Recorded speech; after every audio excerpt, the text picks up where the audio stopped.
ये घन हुआ,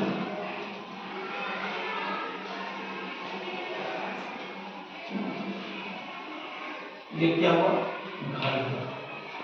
सबसे पहले क्या बोल रहा है, पारपृष्ठ क्षेत्रफल, तो लिख दो घन का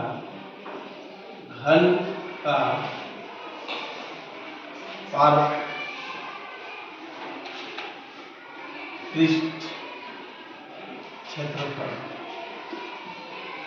क्षेत्रफल होता है क्या, 4 × L², यानी लंबाई तुम्हारा दिया हुआ है, ये लंबाई दिया हुआ है, तो 4 लिख दो इंटू L कितना दिया हुआ है, 5 दिया हुआ है, तो 5 का स्क्वायर, यानी 4 × 25। अब गुना कर दो, 5 चौक के 20 के 0 हाथ में रहा, 2 8 और 2 तो ये सेंटीमीटर स्क्वायर, ये क्षेत्रफल हो गया। अब क्या बोल रहा है, घन का, फिर बोल रहा है घन का संपूर्ण क्षेत्र पृष्ठ क्षेत्रफल होता है, क्या होता है, 6L² होता है। तो 6 लिख दो, L कितना दिया हुआ है, वही 5 दिया हुआ है, तो 5 दिया हुआ है, तो ठीक है 5 का स्क्वायर कर दो, तो 6 गुने 25 कैसे कर देंगे, तो 25 हो जाएगा। अब इसको कर देंगे, तो 6 25 30 के 0 हाथ में रहा, 3 6 दूना 12 12 और 3 15, यानी 150 सेंटीमीटर स्क्वायर। ये तुम्हारा हो गया एक का, ये ए नंबर का, ये तुम्हारा ये हो गया, एक आया 100 सेंटीमीटर पारपृष्ठ क्षेत्रफल और संपूर्ण पृष्ठ क्षेत्रफल 150 सेंटीमीटर स्क्वायर, ठीक है, ये हो गया। फॉर्मूला लिख दिए हैं, तो L का मान मेरा दिया हुआ है, कितना दिया हुआ है, 20 दिया हुआ है, तो 20 का स्क्वायर कर दो, बराबर 4 × 20 का स्क्वायर करेंगे तो 400 होगा, बराबर फिर इसको गुना 4 चौके 16, यानी 1600 सेंटीमीटर स्क्वायर ये होगा। इसका होता है घन का संपूर्ण पृष्ठ क्षेत्रफल होता है 6L², तो 6 लिख दो इंटू L का मान 20 है, तो 20 का स्क्वायर कर दो, यानी 6 × 400 है ना। अब इसको गुना कर दो 6 चौके 24, यानी 2400 सेंटीमीटर स्क्वायर। इस तरह से ये दोनों आंसर हो जाएगा, इस तरह से दोनों आंसर हो जाएगा सेंटीमीटर। तो इसी तरह करो 4 × 11 का स्क्वायर, यानी 4 × 11 कर रही है 121। अब गुना कर दो इससे, 4 एकम 4, 4 दूना 8 और 4 एकम 4, यानी 484 सेंटीमीटर स्क्वायर हो जाएगा। अब फिर इसको घन का संपूर्ण पृष्ठ क्षेत्रफल 6L² होता है, तो 6 लिख दो और 11 का स्क्वायर कर दो, यानी 6 × 11 कर रही है 121।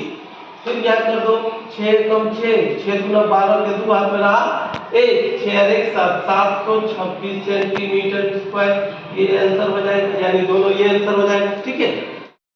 पृष्ठ क्षेत्रफल 4L², भुजा दिया हुआ है, कितना दिया हुआ 1.2, तो 4 लिख दो इंटू 1.2 का स्क्वायर, बराबर लिख दो फिर 4 इंटू इसको करेंगे स्क्वायर, तो 12 12 144 होता है, तो 14.4। फिर इसको गुना कर दो, 8 4 16 के 6 हाथ में रहा, 1 16 और 1 17 के 7 हाथ में रहा, 1 4 1 5, यानी यहां लिख सकते 57.6 मीटर स्क्वायर। अब इसी तरह इसको करो 6 × 1.2 का स्क्वायर। अब जब इसको करेंगे तो 6 इसको करेंगे तो 144, यानी 14.4। फिर इसको गुना करो, 4 6 चौका 24, 24 के 4 हाथ में रहा, 2 6 चौका 24 और 2 26 के 6 हाथ में रहा, 2 6 और 2 8 8 86.4 मीटर स्क्वायर। इस तरह से ये हो जाएगा 57.6 और 86.4 सेंटीमीटर स्क्वायर। ठीक है, क्षेत्रफल और संपूर्ण पृष्ठ क्षेत्रफल ज्ञात करें। तो सबसे पहले वर्ग पृष्ठ लिख दो बेलन। बेलन पहले बना देते हैं। देखो बेलन यही है, इसी को बोलते हैं बेलन। बेलन का वर्ग पृष्ठ क्षेत्रफल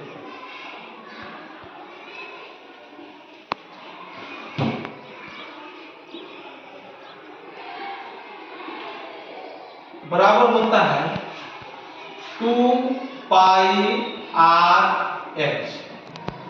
2 पाई आर एच पूरा होता है। तो अब हम लोग बनाना हल करना शुरू करते हैं। जब 2 को रहने दो, पाई का मान होता है 22/7 इंटू आर को बोलते हैं त्रिज्या को बोलते हैं आर। तो त्रिज्या कितना दिया हुआ है 7। एच बोलते हैं ऊंचाई को, ऊंचाई कितना दिया हुआ है 20। 7 और 7 कैंसिल हो गया।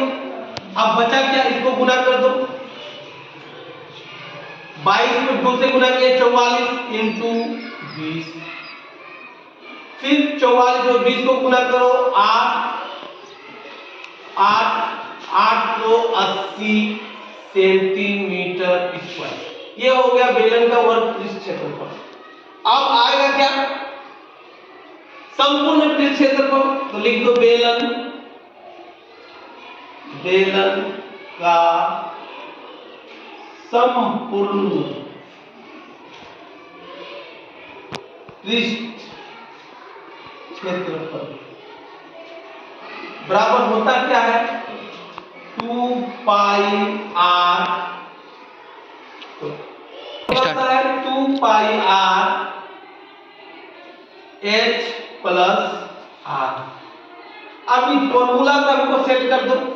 तो 2 इंटू 22/7 इंटू आर का मान कितना दिया है 7 ब्रैकेट एच का मान कितना दिया है 20 और आर का मान कितना दिया हुआ है 7 और 7 कैंसिल कर दो तो 44 हो जाएगा इधर। इंटू इसको जोड़ दो 20 और 7 27। अब इसको गुना कर दो 44 और 27 को गुना कर दो साइड में कहीं पे, है ना।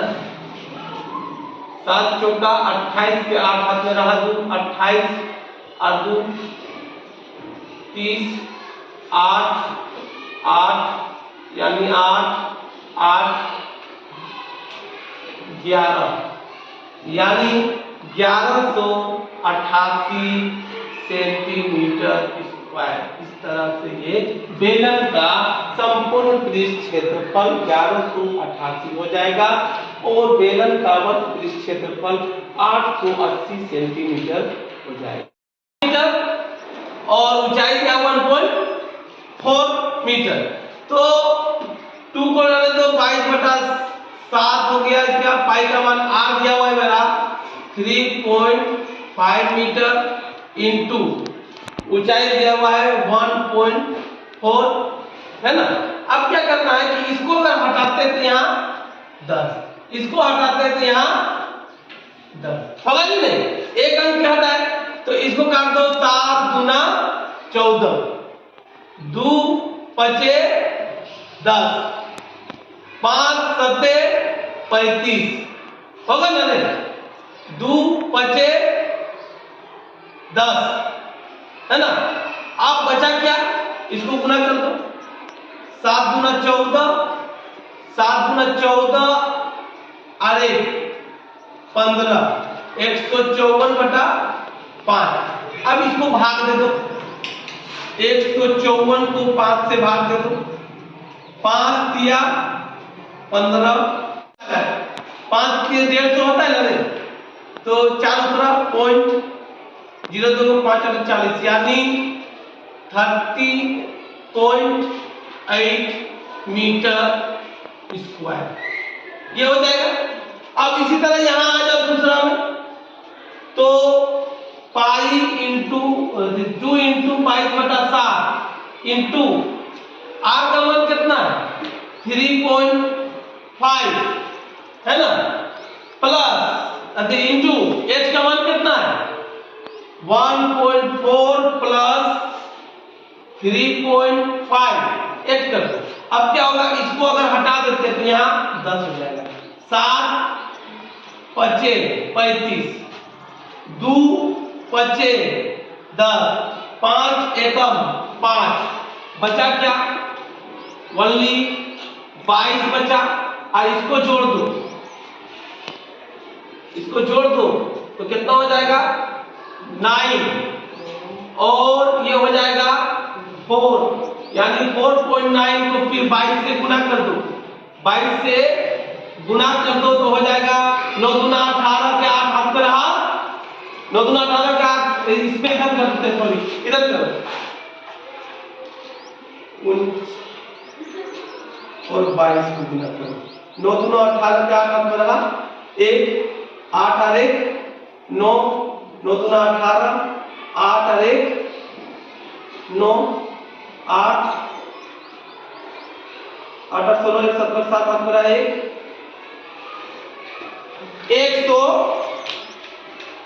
107.8 मीटर स्क्वायर इस तरह से हो जाएगा, 107.8 मीटर स्क्वायर। देखो तो क्या हुआ है, व्यास क्या हुआ है, व्यास बराबर क्या होता है का फॉर्मूला, त्रिज्या का फॉर्मूला होता है व्यास बटा 2, व्यास बटा 2 क्या होता है व्यास बटा 2, तो त्रिज्या निकलेगा क्या 14 बटा 2 यानी 7, तो कितना हो जाएगा त्रिज्या, यहाँ पे त्रिज्या कितना निकला, कितना निकला 7 सेंटीमीटर, आधा हो गया। व्यास बोलते हैं जैसे कि ये हुआ ना वृत्त, ये टोटल हो गया व्यास, आधा बोलते हैं यहाँ 20 तक का, इधर को इतना को त्रिज्या बोलते हैं, ठीक है। तो त्रिज्या यहाँ निकाल दिया हम लोग, 7 का फॉर्मूला सेट करते हैं, 2 इंटू 22 बटे 7 इंटू आर का मान 7 इंटू ऊंचाई 15, 7 7 कैंसिल, 22 को 2 से गुना करें 44 इंटू 15, 44 और 15 को गुना कर दो, 5 चौके 20 के 0, 20 और 22, 4 एकम 4, 4 एकम 4, 0 6 6 660 सेंटीमीटर स्क्वायर, ये हो जाएगा। अब आ जाओ संपूर्ण पृष्ठ क्षेत्रफल, तो 2 इंटू 22 बटा 7 इंटू त्रिज्या का मान निकाले हैं 7 इंटू एच का मान कितना है 15 और आर का मान कितना निकाले 7 लिख दो, 7 7 कैंसिल कर दो तो बचा क्या 22 और 7 2 को गुना कर देंगे तो 44 इंटू ये दोनों 15 और 7 15 7 कितना हो जाएगा 22 हो जाएगा। अब इसको गुना कर दो 44 से गुना करो, यहाँ 44 इंटू 22 8 8 8 8 यानी 8 6 968 सेंटीमीटर स्क्वायर, इस तरह से ये आ जाएगा 968 सेंटीमीटर स्क्वायर, ठीक है।